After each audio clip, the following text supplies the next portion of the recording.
Hello and welcome to Life in the Bitter Truth. This is the podcast where we seek to understand the deeper, sometimes painful aspects of life and what it all means to us. I'm Vittorio. And I'm Alex. Hey! Have it. Oh no, not Sorry, that one. hit the wrong button. We're just here having fun. That's right. So let's talk about what's happened in the last month? No, it's been a week. It's been a week, but I mean, I know time is. So did we get any? What was our last podcast? I keep forgetting. I don't know why I do that. It was on. It was about my birthday. Oh, yeah, your birthday. Yeah. And then before that was Blake Lively's. Yeah. So we don't have any updates. I think anyone's. I told you. You haven't gotten any haters. We did one not on your birthday, but we did one prior to that regarding what? I can't remember. Jesus. It's okay. Life's been moving very quickly. I got called a liar. Oh, it was the which one? Palestine, right? Oh, I didn't see any comments on that one. One crackpot told me that I was a liar regarding my commentary about Palestine. Oh, shit. And I made a comment back, said, well, I'm happy to debate you day and night, my friend, because I have what most people don't. It's called knowledge. Oh, shit. He didn't respond no, after that. Yeah, no one wants to debate my dad. I think he felt happy to call me a liar, which is fine. I'm happy with being a liar. So. I will say I've never written a negative comment online or called anyone anything online. I just, I have. Yeah, I know you have. I know you tweet Nancy Pelosi sometimes. Oh, yeah. I got banned from back in the day from Twitter. Because I made what Twitter's commentary was that I was fomenting dissent and violence. Oh, wow. Just because I told her she needs to get run over by a truck and she needs to crawl underneath her rock. I don't remember what I said. I did that to that little woke crackpot in New York, AOC. Oh. Yeah, I did that. I said something about her too, so whatever. And that did you learn your lesson? No, I keep doing it. Okay. But now I do it on X, and they don't do any more of that nonsense. We can actually speak about what's happening without censorship. You feel like your freedom of speech is protected on X? I don't know about freedom of speech on X or anything else. I mean, I speak what I speak. That's how I do it. So what are we talking about today? Today we're talking about, I guess freedom of speech in some way or another, but we're going to be talking about Snow White and all the controversies around this film. And Snow White. I know you and I have been talking about, the press tour or just the marketing for this film started, I don't know, like maybe a year or two ago they've been talking about this film and kind of, sharing with the audience different things about it, and there's been lots of conversation. So we're gonna kind of go into it, and I'm gonna try to keep us on the rails here. Yeah. So real quick, so you had said something about, are you gonna go see Wicked? And I'm not I like the play Wicked, but I have a problem with the two gals that were what's her name? Ariana Grande and Cynthia Erivo. Yeah, what do you mean? I just for whatever. What do you mean reason, you have a problem with them? Who has a problem with them? It just seemed like another. Why? Because approach, she's but whatever. And I told you that I wanted to go see Snow White because of Gal Gadot, right? Gadot, yes. Gadot, whatever. Gadot. I think it's Gadot. Yeah. My Israeli girl. You love her. Yeah, I liked her back when she in her modeling days. So yeah, so I was. And she was a combat soldier in the IDF as well. All Israelis are combat soldiers. God bless them. I don't think they're all in combat. Well, they're soldiers. They have to serve for the period they're on. Yeah, but I think she specifically did like combat training. Yeah. So that's what we're talking about. We're talking about. Okay. So to start, keep us on track. Yeah, I know. I'm gonna try my best to keep you on track, but I want to start with saying obviously Disney is like no stranger to controversy. Yeah. Obviously the Disney stories, the fairy tales that we all fell in love with, are a little bit problematic to some, to most, sure. Right? Like Pocahontas, Peter Pan, Ariel, I'm not sure why are those all problematic. Do you want me to go into it? A little bit, just a little bit of background for the audience. I'm not sure. Pocahontas is very, insensitive towards, and people can say the same thing about Peter Pan, how they kind of displayed Native Americans in Peter Pan. Really? Yeah. Even Ariel, sacrificing her voice to marry a man. It's all this. Look, I could give a shit. So stupid. I could give a shit only because, I think these stories are the way that they are because they're fantasy, right? They're playful. It's about play. It's about kind of dipping in and out of reality. And it's not supposed to always make sense. But to jump into that what you just blew out for some of those two movies and stuff is about, Snow White made this. I mean, this what's his face, the girl. And I know I'm jumping ahead, so forgive me. Maybe I'll track it backwards. But she was in an interview and she was going on about, the show, the original, animated film was back in 1937. Oh, we're not going to do that. It's not 1920s anymore or whatever. She had an issue with it being a romance and being saved by a prince. By a man. Yes. Give me a fucking break, Look, whatever. I think she could have probably saved her breath in that regard. I see what she was doing. Anyway, all of that to say, I think it's important to share that, yes, Disney is no stranger to controversy. I'm not a fan of woke culture. I think it's a waste of time.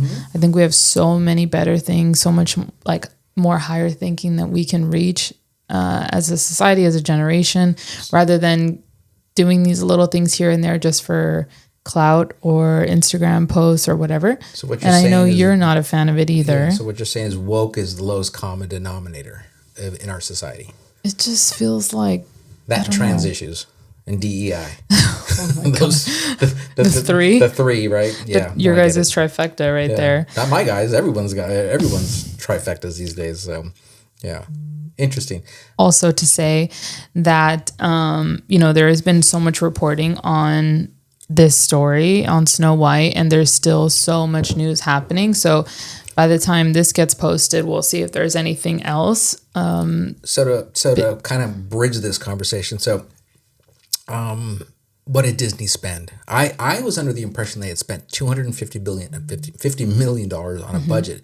When we were talking earlier, you had said what? What was the amount? So they spent $270 million. Wow. On the production budget, including pay for the talent, and then they also spent, I read, $100 million on marketing for the film. Can you imagine? So $370 total, which is huge. It's a huge budget film. And this little woke, insignificant, whatever turd of a girl in every movie she's been in, because I did a little research as well. Every movie she's been in is bombed. Well, and she's also started a lot of controversy every time. She's a little twit. I mean, that's another way to say it. I mean, she just killed Disney's movie, destroyed her own career, and just cost almost $370 million. Yeah, so they spent. Hopefully, she never acts again.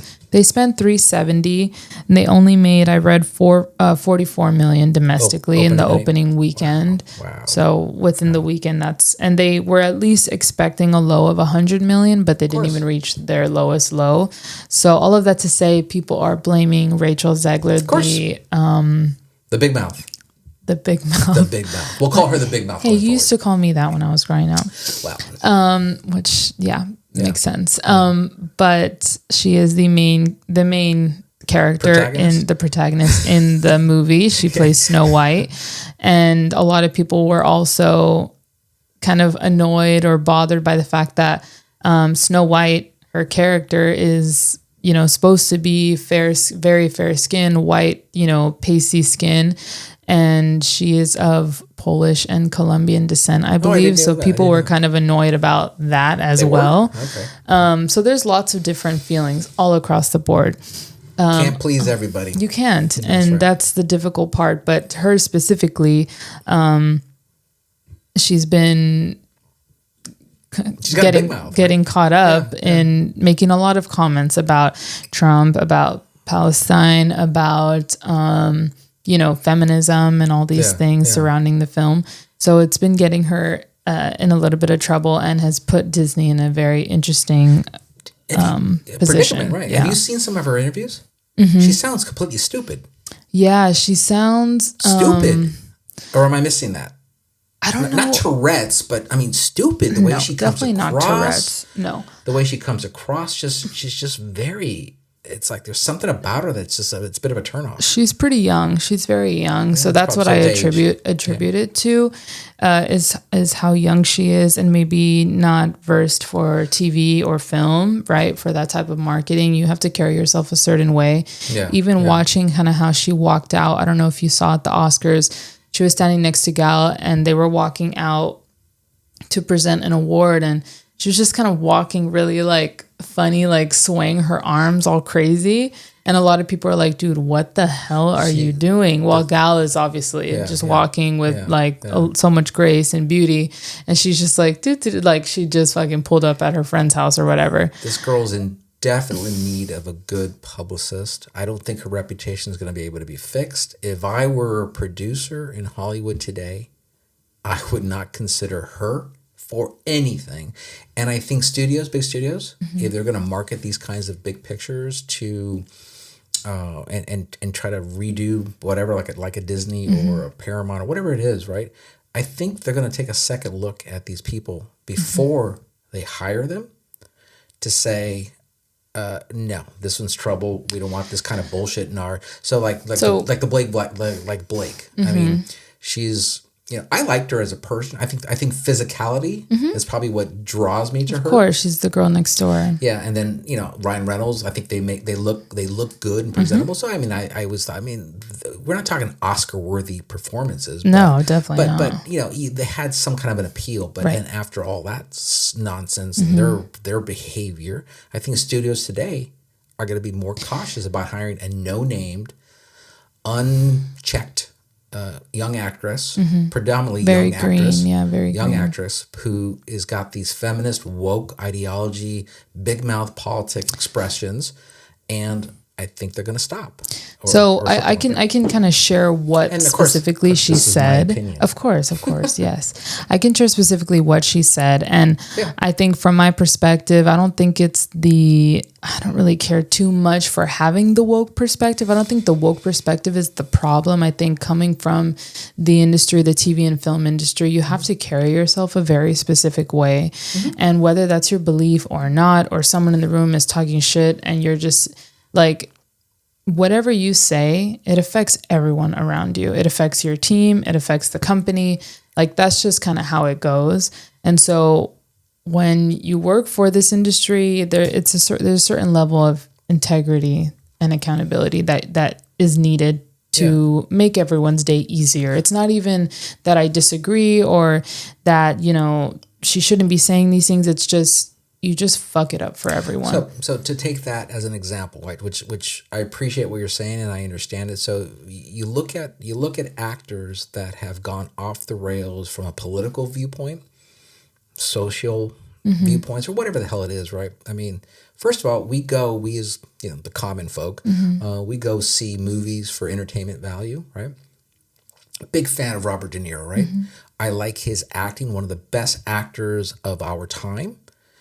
But the man needs to shut the fuck up because he sounds like a goddamn tool, right? And no one cares what his politics are. In fact, the beauty of what's happening... I don't think anyone actually cares about anyone's politics. Good. That's good. Like, I don't give a shit. But wait a second. So just to tag this thing through a little, right? So, the Democratic Party, as an example, who do it more than the Republican Party, is they glom onto these celebrities as if their word...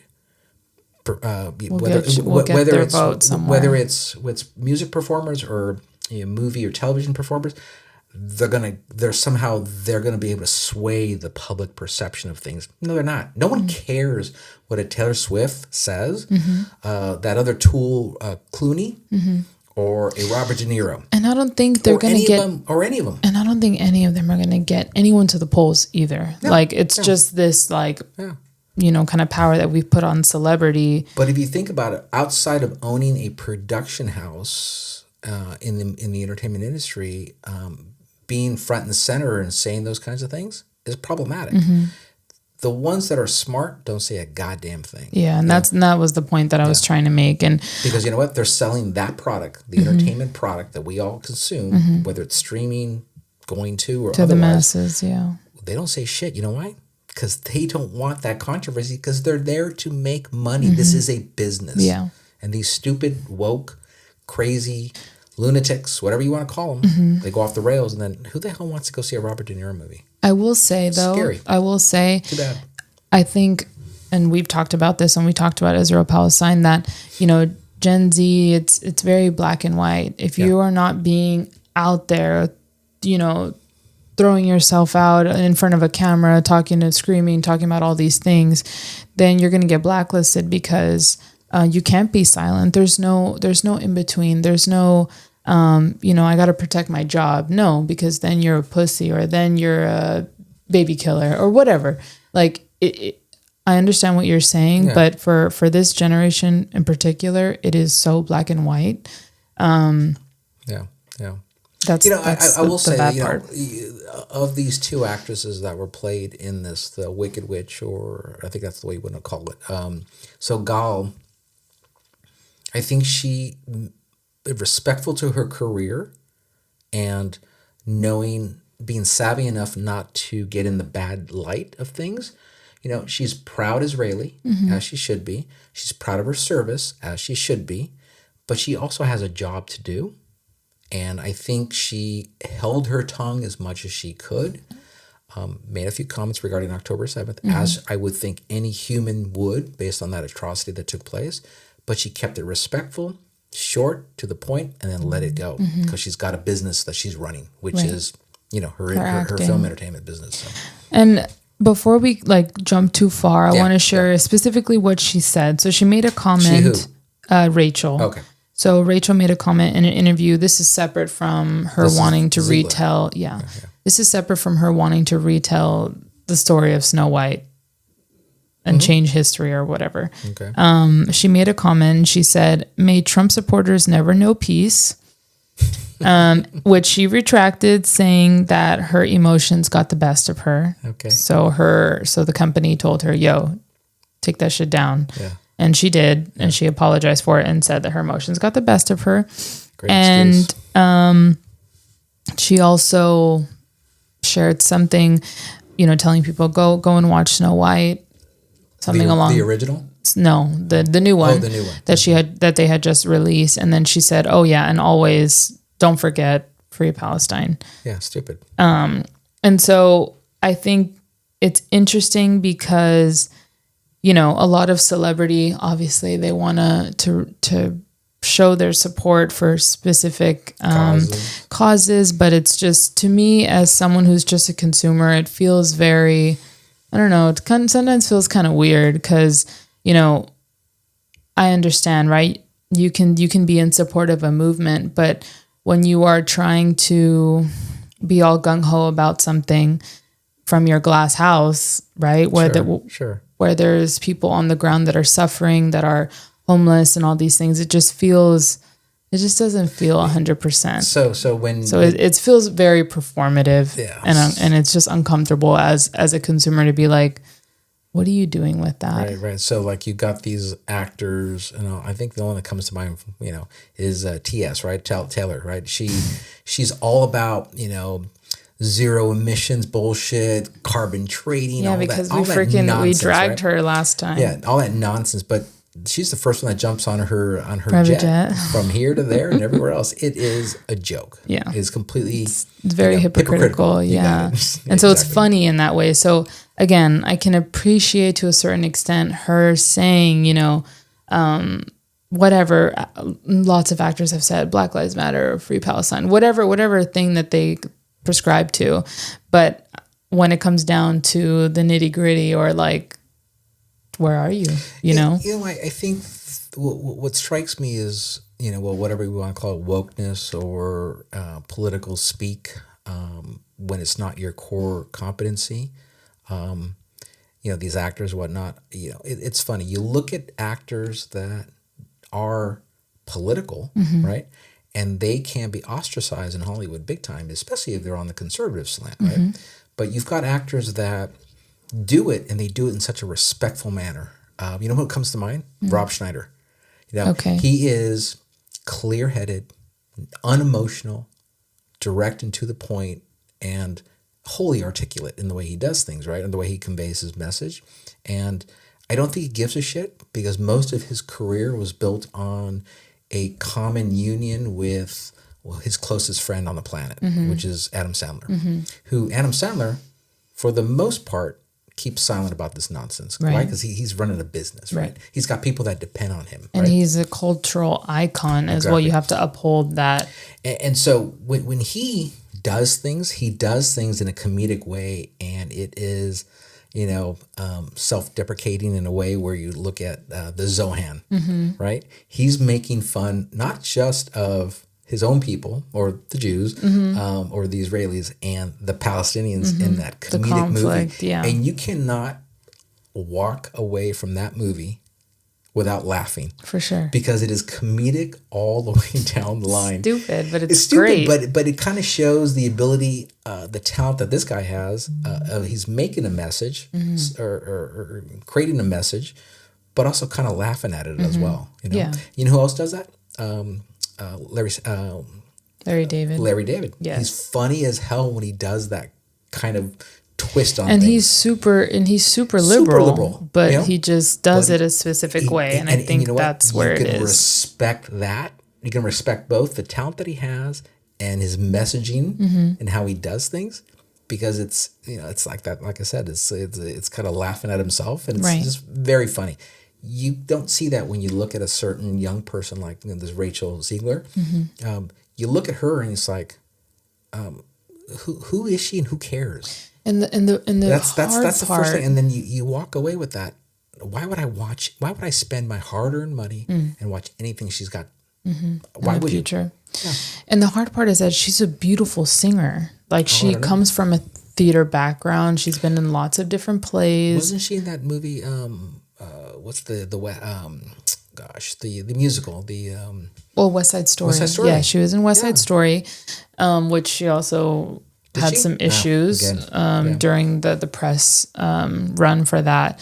But she's a beautiful singer, that's the hard part, is that when you have this immense talent, like you can do it, you can use it in a very smart way, or you can kind of forfeit it by succumbing to social media and all of the symptoms of these problems. But I wanted to share with you today, the Hollywood Reporter mentioned that, I don't know if you heard of the Instagram kind of back and forth between the son of the executive producer of the film. I was in between conversations. I think I may have listened to it, but I didn't pick up on it entirely. So I have it here. So it's a since deleted post. Of course. But the son of the executive producer of the film. So the executive producer of the film has been coaching Rachel and telling her, yo, you need to take this shit down. You need to stop. You need to. So I guess he had taken a flight after she had done the last Free Palestine post. Yeah. He took a flight to New York, I believe, to go and see her and speak to her in person and say, hey, can you please take this down? And, people were making fun of the executive producer for doing that online or whatever. Really? Okay. And so his son jumped in. His name is Jonah Platt, and he hosts the Being Jewish podcast. Okay. And he wrote, you really want to do this? Yeah, my dad, the producer of an enormous piece of Disney IP with hundreds of millions of dollars on the line, had to leave his family to fly across the country to reprimand his 20-year-old employee for dragging her personal politics into the middle of promoting the movie for which she signed a multi-million-dollar contract to get paid for and do publicity for. And then he said, this is called adult responsibility and accountability, and her actions clearly hurt the film's box office. Free speech does not mean you're allowed to say whatever you want in your private employment without repercussions. Tens of thousands of people have worked on that film, and she hijacked the conversation for her own immature desires at the risk of all the colleagues and crew and blue-collar workers who depend on that movie to be successful. Narcissism is not something to be coddled or encouraged. Perfect. And he took it down. He took down the post. That's too bad. Maybe because his dad was like, it's fine. 300 million fine. Sure. Okay. I thought it was really interesting. And like I said, coming from a media background, when we work on a show for my company, it starts in one place and ends in a completely other place. Sure. And there's so many hands that touch the project, and, people care about these projects and they care about these shows and these films and documentaries that you do. And there's so many, emails, calls, meetings, everything that goes into each thing. Yeah. You know, once everything is filmed, then it goes into post-production. There's notes and more meetings and just everything that has to be done to make sure this is the best it can be. Right. And so when he mentioned all the people that are affected, you know, it risks all the colleagues and crew and blue collar workers who depend on that movie to be successful. Yeah. Fuck yeah, it's true. Sure. Yeah. That's big. Because I if think something, it was well said. if something tanks, you know, they could lay off the entire crew, right? You know. Unfortunately, this movie was probably doomed.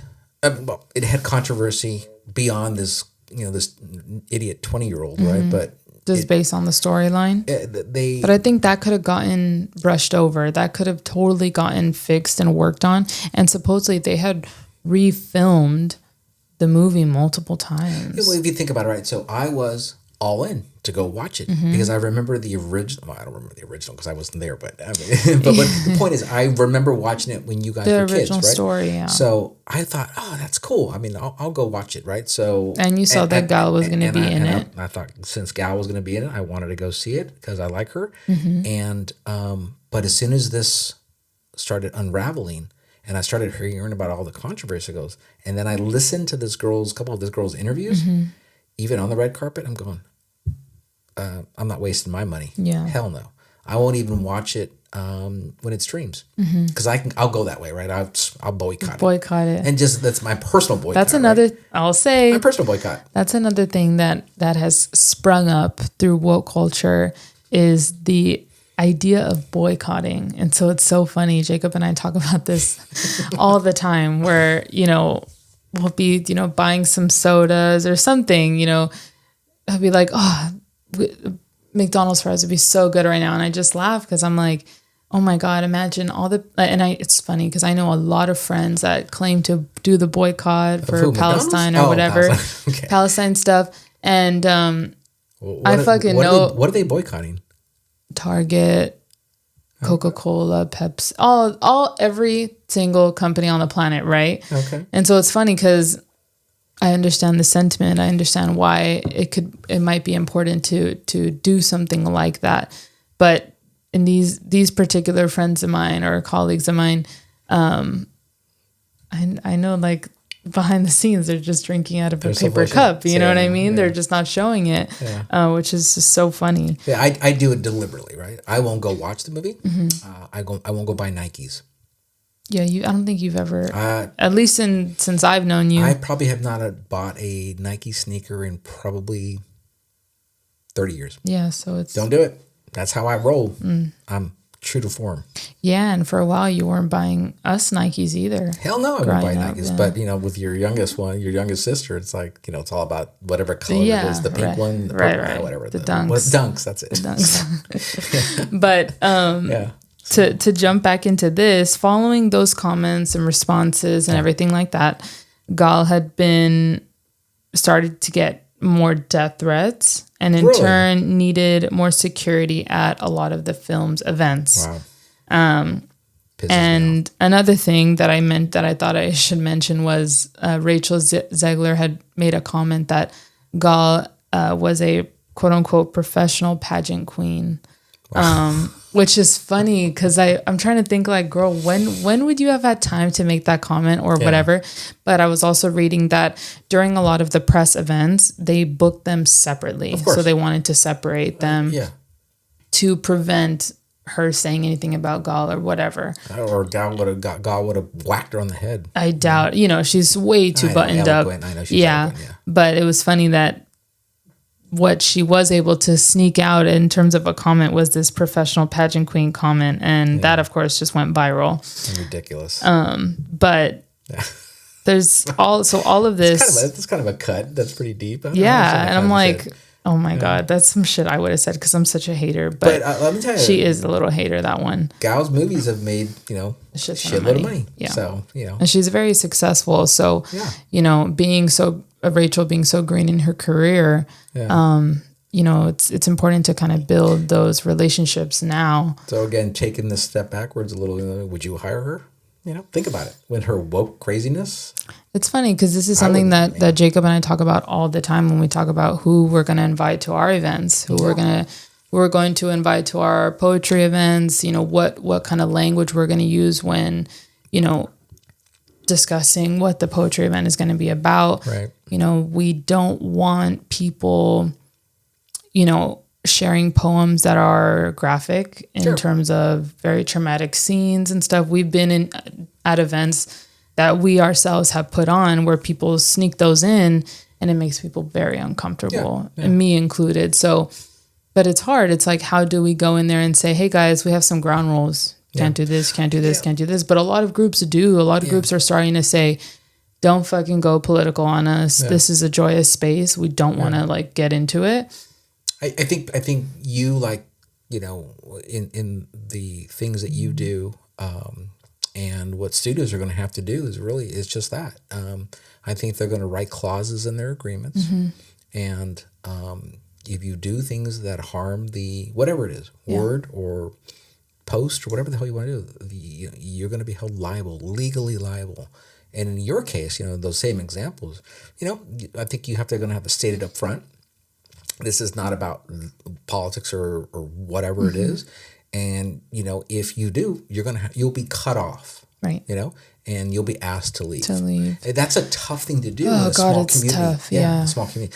But these big studios, that's what I would be doing. And it's really important, especially in these micro communities, to maintain that peace, to maintain that safety among people. Sure. And when you talk about things that are like abuse or that are, radical politics, doesn't matter what side it's on, it makes people very uncomfortable. So we don't want to turn people away because they might run into a poet that is saying some crazy shit, I get you. Yeah. But the last kind of controversy, and I think we mentioned it at the top, but I wanted to mention it again to kind of get your thoughts on it, is this idea of using kind of AI or CGI for the dwarfs and not hiring actors. I think I first heard about the dwarf or the little people controversy was with Peter Dinklage said. Peter Dinklage, the famous actor. And do we know if little people is an okay term? I have no idea if I could, midget, little people. I don't even know. But you know what? I'm happy with little people. I'm happy. You're happy with are dwarf. They happy with? I don't know. I think whatever. I think in the articles, let me just say, in the articles that I was reading, they were using both the term dwarf and little person. People just for whatever, people are so sensitive. Oh my God, I'm just saying, we do our research here, that's and why comedians, are just the comedic approach to life and telling jokes. It's like okay, kill Tony. All right. So Peter Dinklage, right? He was Lord Tyrion. No, I'm sorry. In Game of Thrones. Game of Thrones. He was in Game of Thrones. He played the imp, is what they used to call it back in the Dark Ages or those time frames.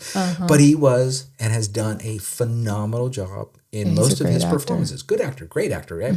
I don't know what his controversy was because I think he got casted as Grumpy, maybe? I don't remember. Oh, I'm not too sure. He got cast as one, or maybe he didn't get cast, and he was complaining that why didn't they cast all of them? Instead, they CGI'd it. CGI. So they were going to originally cast actors. And then somebody got pissy about that.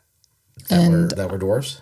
Yeah, and I'm not too sure the sequence of events that happened after that, but they ended up going forward with CGI mostly. And what was funny, I did read an article regarding this topic point that a couple of dwarves, little people, whatever actors, were complaining about maybe Peter Dinklage's commentary, and they struggle for work in this industry, for sure, right? In the entertainment industry, and there aren't a lot of films that work. A lot of it is, why don't you shut the hell up, right? And it's tough for us. It's tough enough for us not to get work. To get work, why would you create an environment that's going to not give us any more work, right? So the last, outside of Games of Thrones, with that particular actor, there was another one in the adventure Michael Myers movies. You know which one I'm talking about?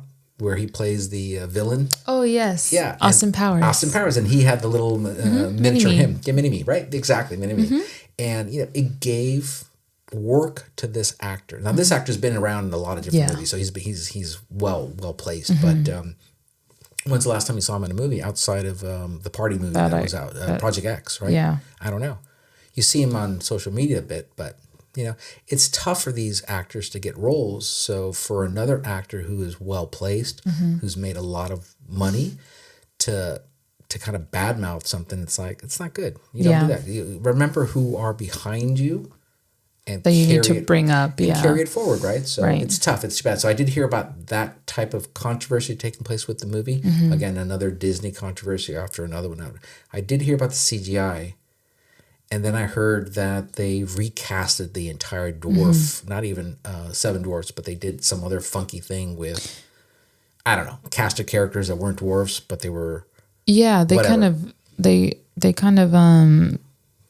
did something different with that, and I thought it was interesting. I was wondering, I'm like, are they playing on the fantasy by doing something different in that way, or? Why did they choose to do it this route? So I'm not too sure about that still. And there isn't a lot of information, at least that I found. But I thought that was interesting because, there aren't many actors in that are of, good actors, let alone actors that are of, minority groups, specific ones Sure. It's funny that, Hollywood has always used different minorities to play one population over another, right? They would use Hispanics to play Asians. Yellowstone, right? The girl who plays one of the lead characters' wife, who is portrayed as an Indian heritage, I think she's Asian, Filipina of sorts. Because the Filipina has got darker skin and she's got a little bit of a, skin tone and pretty girl, don't get me wrong, very beautiful girl, but it was, why, I think in that controversy, why, especially the lead actor, I forget his name. A lot of people get upset that it's not specific, culturally specific. Well, that's been going on for eons. Right. You had it in West Side Story. You had it in all the, Natalie Wood was not Hispanic or Puerto Rican, but she played, I think they did something with her skin tone. So, really? But whatever. It's been going on forever.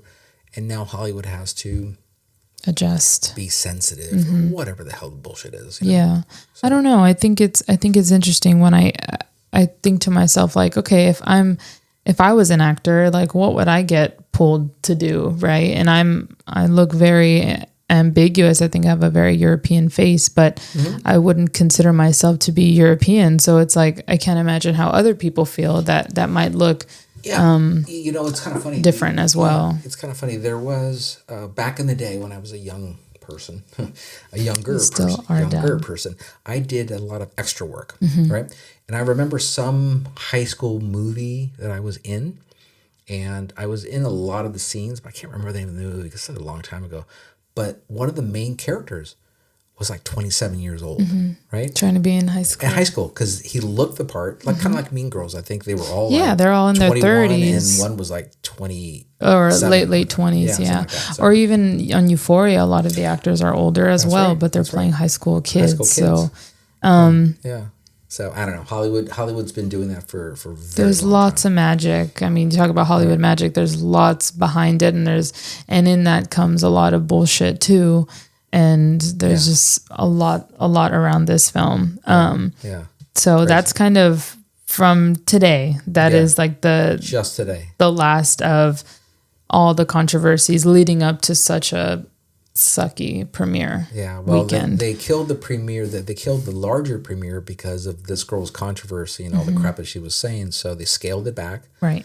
And still spent a shit ton of money, but it was supposed to be way bigger. It was supposed to be fed and to people in a larger way. It truly is a shame because obviously Disney itself, big conglomerate, but you think about the tragedy of what they're doing to all their classics because they have to rewrite things because it's just not sensitive enough for the modern world that we live in, the progressive world we live in. You know, you can't have these, you can't say certain things, you can't do certain things. It's just, I don't know. you know, I love Ariel. I love like all these Disney movies. You know, I don't take offense to anything. You don't. Because I'm growing and I understand. I have that awareness and that maturity to see through these stupid things. Yeah. Well, you look at all the Looney Tunes Looney Tunes cartoons. You may not know them 100%, but I grew up on Looney Tunes, and some of that shit that those cartoon characters did was aggressive, violent, and rapey.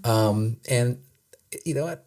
Who cares? It's just the time. Why do people have to just dismantle the past? I mean, even to make themselves feel better about the present. That's just stupid to me. Even we were watching. What were we watching? That was we were watching Scary Movie 2. You know, those stupid parody movies, and we were watching it with Jacob's cousins, and we were like, "Oh my god, we used to watch this movie as kids." Like, this fucking shit is so like raunchy and dark and like they're making jokes about all these bad things. And we're just laughing and it's funny to us now. But I mean, when you're growing up, that shit, if you don't have that awareness, it just goes right over your head, I think.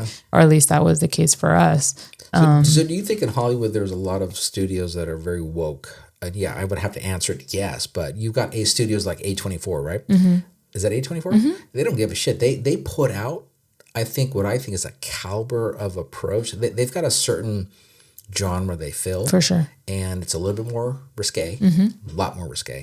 And I think they've they have a sweet spot. And you know what? Think their movies are good. Yeah. A24, they are signature, their signature type of, whether that be their tone or whatever. It's vibrant, it's raw, it's, beautiful, it's tragic, right? It's like all of these.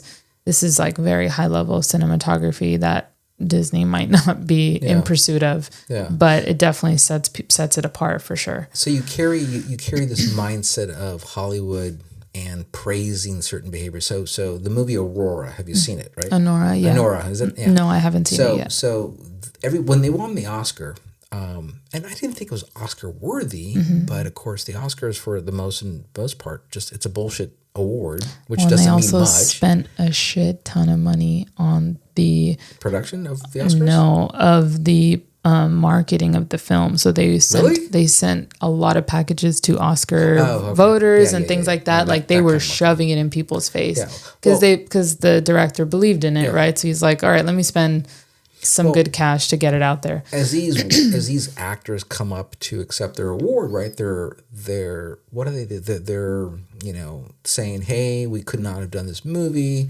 for the sex workers who taught us this and that and everything else. I'm thinking, I'm like, you're raising an eyebrow, going, what? It's like, what are you doing? I mean, look, I'll say we've been working on a show about sex work since I started at this company, and it's interesting some of the conversations you have to be privy to in the development time. Stuff that I wouldn't normally talk about with friends or family, let alone my coworkers, let alone my bosses, right? But it's a part of the development of a specific episode in the show or whatever. And, you get kind of an inside look on this specific industry and who's making money in it and all this stuff. Right.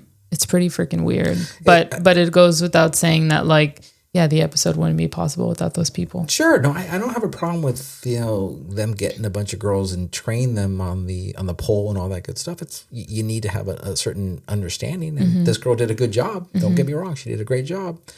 She wasn't afraid to take it off, which was okay with me as well. Because I'm a fan of movies that have a lot of TNA and foul language. Just for the visuals, entertainment purposes, and the visuals. I got no problem saying that. Oh my God. Okay. And then, I don't know. I've been watching Righteous Gemstones with Jacob, and I cannot see another penis. I will literally shoot myself. I'm oh my God. I said on the fairer sex, not the grungy dude. Oh my God. Not the grungy dudes. But I'm like, Jesus. Why does it look like that? Wasn't the NFL?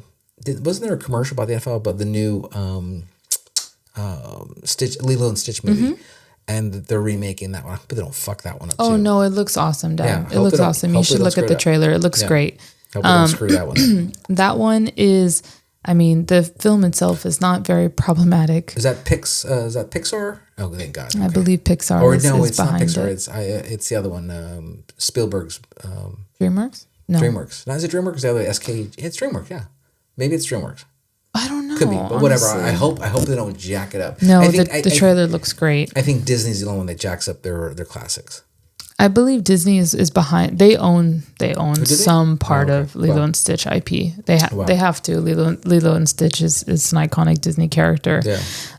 But from what I've seen, the trailer looks great. But okay, good. Good. To kind of cap off on Snow White, you're not going to watch it? Nope. Yeah, we're boycotting Snow White. I'm over it. I mean, with all this ridiculous controversy, and I just think I have a hard time connecting with this girl. Yeah, I think she's very annoying. She's beautiful, but she's so annoying.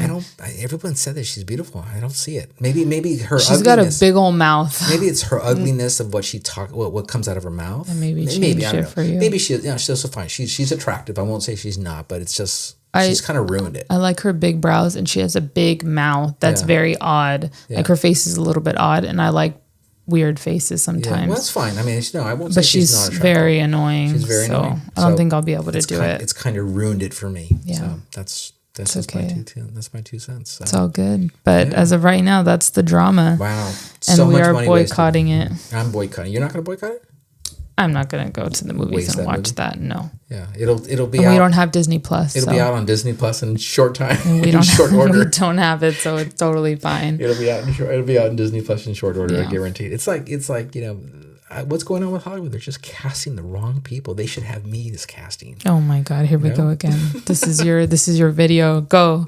No. Talk about yourself. No, it's just interesting how they cast. I mean, it's truly not. It's not an easy work. I'm not making fun or light of what it takes to cast. For sure.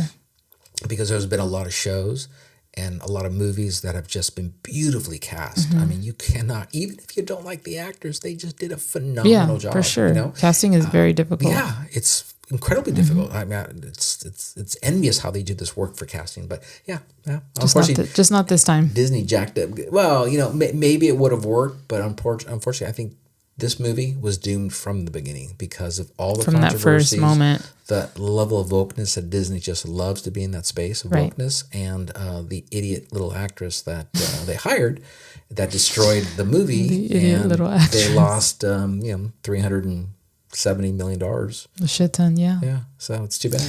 Whatever. I mean, we'll see how bad they hurt. It is Disney after all, so. Well, and they've had a lot of bad. True, they have. In the last 10 years, they've had a lot of flops. But I think I mentioned this in one of our podcasts that they came back to Johnny Depp, asking him to come back as Jack Sparrow. I hope they do. I hope he does. I hope they pay him a God's mint to bring him back. That fool should retire also, though. At the same time, you know what? God bless him, man, because he played that character to a T. One of the best casting for a movie, and they did a great job of transitioning a theme park ride into a movie and into a massive franchise. Right. And then they pulled back because of Johnny Depp's controversy with what's her name, Heard. But now that he's over it, and he was freed from the guilt. And now we feel bad for him because he got his shoes shattered. And now they want him back, and hopefully they throw $1 billion at him. Good for him. Go Johnny. There you go. Right? Are we Team Johnny? Yeah, there we go. Yeah, at our house we're Team Johnny. Jacob loves Johnny Depp, but. What's next on our list? That's boycotting the film. No question. I don't have a question for you. Everybody loves that part. Do they? Yeah, they do. Oh my God. So okay, I have a question. Tell me. How come I haven't been invited over for dinner? Rude. Oh, you literally asked me this recently. When is the housewarming party? I'm like, oh my God, we literally just got our bearings together. Wow. And even today, Jacob's like still moving furniture around up there. I'm like, you can stick the same chair in a different corner.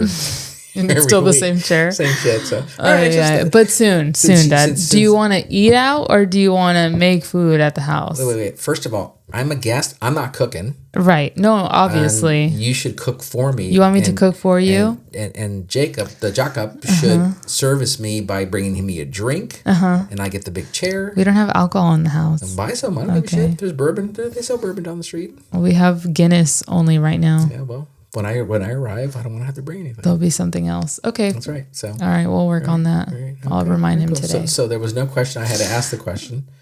Okay. Yes. Okay. So we got Passover coming soon. So I know. I'll have a question for you next week. Good enough.